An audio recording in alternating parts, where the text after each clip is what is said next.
Bismillahirrahmanirrahim. En ces temps de pandémie à travers laquelle Allah éprouve une grande partie de l'humanité el-Bashariya, le croyant doit se rappeler que tout ce qui arrive est un décret d'Allah et que rien ne nous atteindra si ce n'est ce qu'Allah a écrit pour nous. Le croyant sait aussi que c'est Allah qui répond à l'angoissé quand il l'invoque et que c'est lui qui dissipe le mal et que si un malheur nous touche, nul autre que lui ne pourrait l'enlever et l'écarter. Ces maladies et ces épreuves doivent nous alerter sur notre situation avec Allah, doivent nous inciter à revenir encore plus vers lui par les actes d'adoration et par le fait de se repentir sincèrement de nos péchés. Le croyant doit accrocher son cœur à lui de façon véridique, tout en effectuant les causes légiférées pour être préservé de l'épidémie et du mal en général. Et parmi ces causes, il y a le fait de l'invoquer avec humilité et dévotion, et avec la profonde conviction qu'il répondra à nos invocations. En effet, Allah tabaraka wa ta'ala dit dans le Coran « Wa qala rabbukum ud'uni astajib lakum » et votre Seigneur a dit « Invoquez-moi, je vous exaucerai ». Nous allons donc citer quelques invocations, choisies parmi d'autres, auxquelles il convient d'être assidu dans cette période difficile, dans l'espoir qu'Allah Jalla wa Ala nous préserve grâce à elle. Première invocation. Bismillahilladhi la yadurru ma'asmihi shay'un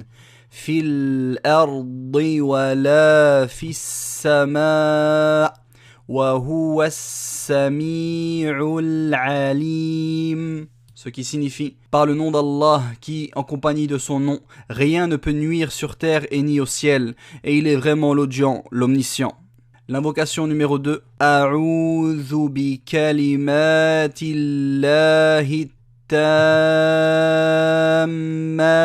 min sharri ma khalaq. » Ce qui signifie « Je me réfugie auprès des paroles parfaites d'Allah contre le mal de ce qu'il a créé. » Troisième invocation. Allahumma inni a'udhu bika minal baras wal junun wal judham wa min sayyi'il asqam. Ce qui signifie: oh Allah, certes je me réfugie auprès de toi contre la lèpre, la folie, l'éléphantiasie et les mauvaises maladies. Invocation numéro 4. Allahumma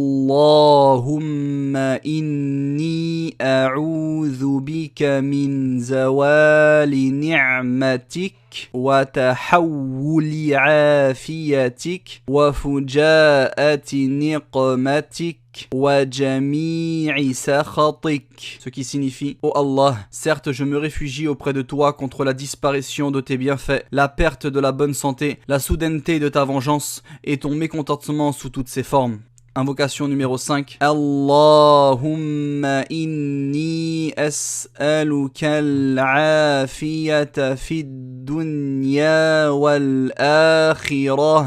Allahumma inni as'aluka al-afwa wal afiyah fi dini wa dunyaya wa ahli wa mali. Allahumma استر عوراتي وآمن روعاتي. اللهم احفظني من بين يدي ومن خلفي وعن يميني وعن شمالي ومن فوقي وأعوذ بعظمتك أن أغتال من تحتي. Ce qui signifie: oh Allah, certes je te demande la préservation dans ce bas monde et dans l'au-delà. Oh Allah, certes je te demande le pardon et la préservation dans ma religion, dans ma vie d'ici-bas, dans ma famille et dans mes biens. Oh Allah, cache mes défauts et mets-moi à l'abri de mes frayeurs. Oh Allah, protège-moi de devant moi, de derrière moi, de ma droite, de ma gauche et d'au-dessus de moi. Et je me réfugie auprès de ta grandeur contre le fait d'être assassiné par en dessous de moi.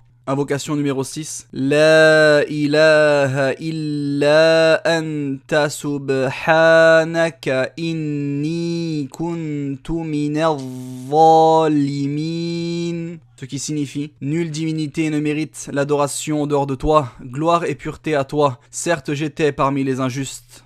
Également au moyen du Coran, il est bien de réciter Suratul Ikhlas, la sourate numéro 112 du monothéisme pur, ainsi que Suratul Falaq, la sourate de l'aube naissante, la numéro 113, ainsi que Suratul Nas, la sourate des gens ou des hommes, la sourate numéro 114.